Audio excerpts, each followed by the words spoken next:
Hello everyone, this is Jason Baker and welcome back to our week 6 lecture. And we've covered quite a few services so far in this lecture, and there's only 2 left, so we're getting close to the end. The next service I want to cover is Elastic Beanstalk. Now, what if I told you that you could write your application code and then package your application and then deploy your application package to AWS without having to worry about creating EC2 instances and auto scaling groups, load balancers, and VPCs. That sounds pretty great, right? You don't have to create all these underlying infrastructure resources. You can let AWS create those resources for you. That's what the Elastic Beanstalk service does. It automates the configuration and deployment of your application stacks, and it automatically provisions AWS resources for you. Things like EC2, ELBs, VPCs, your storage, RDS instances, everything that your application needs can be automatically provisioned by AWS.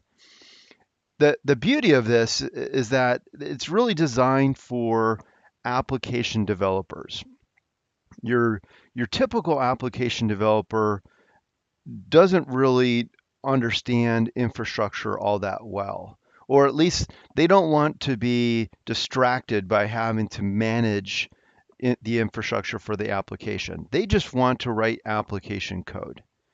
So with Elastic Beanstalk, the developers can focus on writing application code. That code is then packaged, it's then delivered, it's deployed to Elastic Beanstalk, and then AWS takes care of all of the infrastructure. Elastic Beanstalk supports a number of different application platforms. It supports things like Java and PHP, Python and Ruby, .NET, Node.js, Docker, and I think there's actually a few more application platforms it supports today. With Elastic Beanstalk, you can configure the capacity of the infrastructure, and you can configure and control your application resources and let AWS take care of all the provisioning of the resources. There are a number of different ways that you can deploy application packages to Elastic Beanstalk. And when you're deploying your application package, you specify a deployment policy. There's 4 basic deployment policies that you can configure. First of all is what we call the all-at-once deployment policy, which means that Elastic Beanstalk is going to deploy your application package to all compute resources simultaneously. It's kind of like a big bang deployment. Your software is going to be overwritten on all of your application servers all at once. And of course, this would cause a short disruption if customers were accessing those servers, because the server or the application would be temporarily offline while the application is being updated. You can also implement a rolling deployment process. And in a rolling deployment process, your application is rolled out to compute nodes in batches. And so you could say that your application is going to be rolled out to each compute node one by one, or you might want multiple compute nodes to be updated simultaneously. You can implement rolling with an additional batch.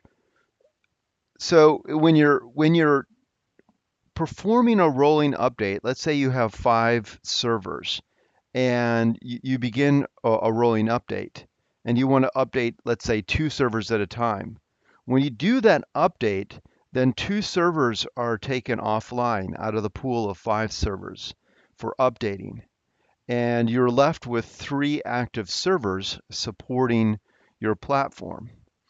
Now, in some cases, that's not an issue, but there might be scenarios where that reduced capacity results in performance issues for your customers. And so, what you really want is an update where the update process, the rolling update process, does not impact the capacity, the compute capacity on your platform.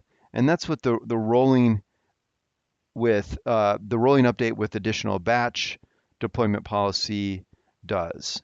When you want to update those 5 servers, instead of just simply updating one of those servers and reducing the capacity of the computing pool, AWS will launch a new instance and actually add capacity to the pool while you're performing the rolling update.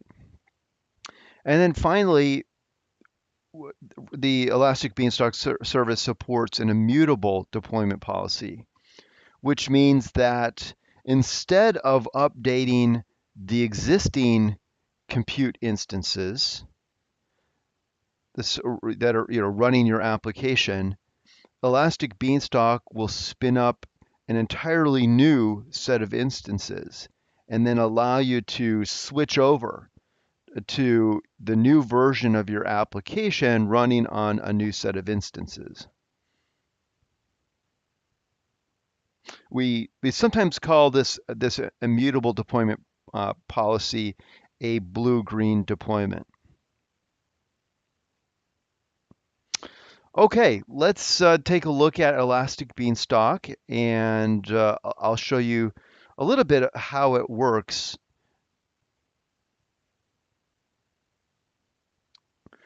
I've already logged into the AWS Control Panel, and I selected the Services Elastic Beanstalk service under the Compute category. And I'm going to just start by clicking this Get Started button. And this will take me through a configuration wizard where I can create an application. I'm going to give this application a name. I'll just call it My App. And I'll specify a base configuration. This is where I choose the application platform. And as you can see, there's quite a few different platforms that are available. I'm going to just select a PHP based platform. I don't have a PHP application, and so I'm just going to get started using a sample application that AWS will provide for me. And I'll go ahead and create application.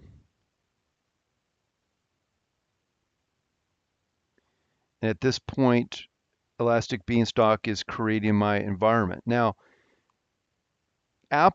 so Elastic Beanstalk is going to spin up a complete environment for me. So it's automating all of the infrastructure resources. Everything that I would normally have to do manually, creating the VPC and subnets and the Elastic Load Balancer, EC2 instances, and so on, all of that is being created automatically for me. And you can see in this kind of status window, it's describing some of the resources that it's setting up. Like, for example, it says here, it created a security group. And here it's created an Elastic IP.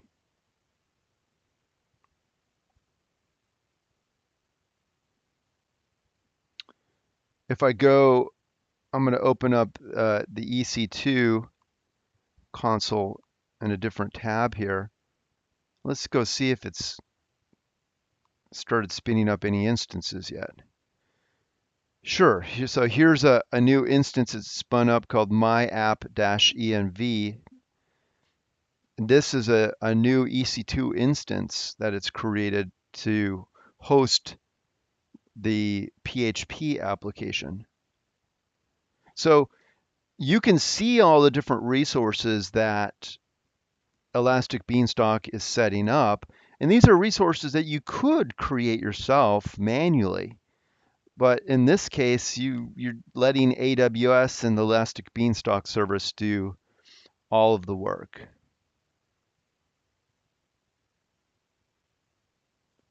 The service is still spinning up here. And it can take a few minutes depending upon the complexity of the service. Here you can see it's waiting for the EC2 instances to launch. So it's started up these services. They're still doing their status checks. Once that instance launches, then Elastic Beanstalk will actually deploy a PHP application. Okay, so it tells us now it's added that EC2 instance to our environment.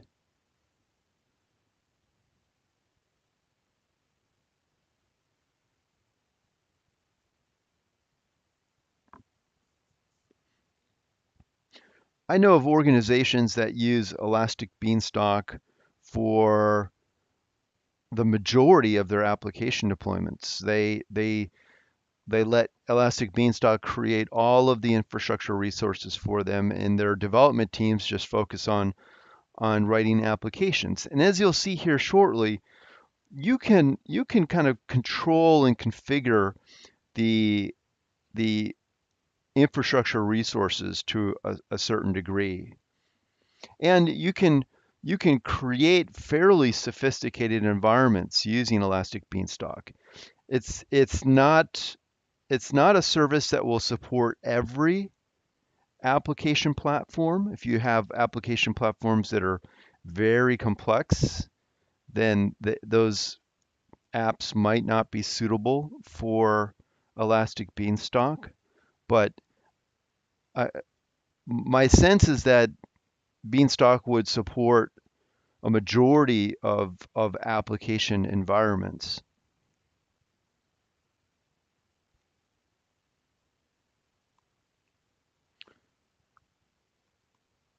Click over here, we see that our EC2 instance is running. It's initializing. It spun it up as a T1 micro instance, a very small instance.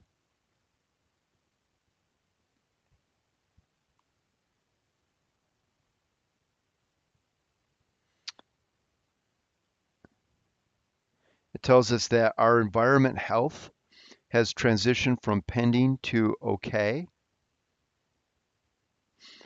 Elastic Beanstalk will monitor the health of the application as well, and it can take action based upon the health. If it sees that an environment is unhealthy, then it can take action to restore the health of that environment. Okay, so our environment is now up and running, and it's healthy.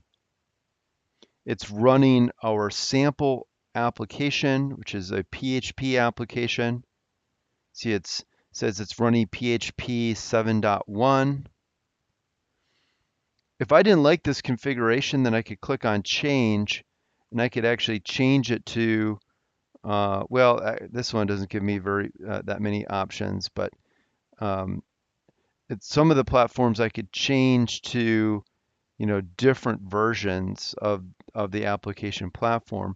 Also, if I had an update I wanted to make to my application, I could basically package my application and then upload it, give it a new version, and then deploy that application into the into the environment. On the left-hand side, you can see um, a bunch of different menu options. I can look at the logs for uh, I can look at the logs for my servers here. I can look at health information. for the service, monitoring information. So here's CloudWatch provided log information telling me about the environment health and the network incoming and outgoing bytes, CPU utilization. If I click on configuration, then there's all kinds of different environment configuration settings I can modify.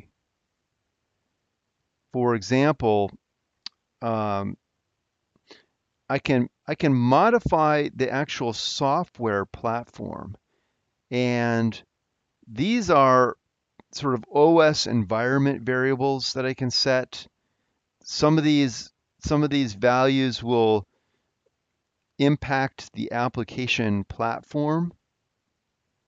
So typically you would have to go in and kind of make these changes manually to configuration files. And you can do it all through Elastic Beanstalk.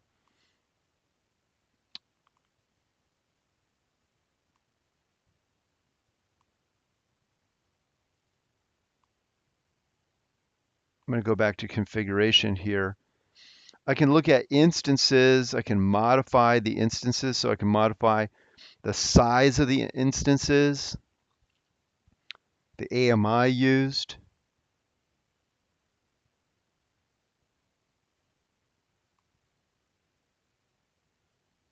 I can modify the capacity. For example, right now it's set up an auto scaling group with just a single instance, but we could set up a load balanced auto scaling group and specify multiple instances, scale this service across multiple availability zones. So we can change this service, which is a single instance service, we can change it into a multi-compute node service that's load balanced across multiple availability zones very, very easily just by modifying the capacity of the service. We can modify rolling updates and deployments. So here we can choose a deployment policy. We can choose a rolling update type. And we can customize our health checks on our deployments. So you can see some of the other things here, like security we can manage, database we can set up and create database instances. Here we can select like the database engine and how large we want the database to be. So again, all of these different resources you can create manually by going to the EC2 dashboard or going to the RDS dashboard or VPC dashboard. The Elastic Beanstalk kind of centralizes the configuration of all these resources and makes it very, very simple. Again, this is primarily designed for application developers who don't want to have to think about all the nuances of configuring infrastructure resources. I also know many operations teams that use Elastic Beanstalk because this is just a very, very handy service. One other thing I'll show you real quick is that when this environment spun up, it created an HTTP endpoint, a URL that I can use to access the environment. Of course, you could use root 53 and a CNAME record to create your own alias for this fully qualified domain name. I'll enter it into my web browser here, and this is the sample PHP application. See, it shows that I'm running PHP version 7.1.13, and it's just sort of a basic welcome page. This is the sample application that Elastic Beanstalk deployed to my server. I can create some new PHP code and deploy it to this server, and I don't have to like worry about like how do I upload my PHP application? How do I install it on the server? Elastic Beanstalk takes care of all of that for me. It's a great service, and we'll be playing with it a little bit in one of our assignments this semester.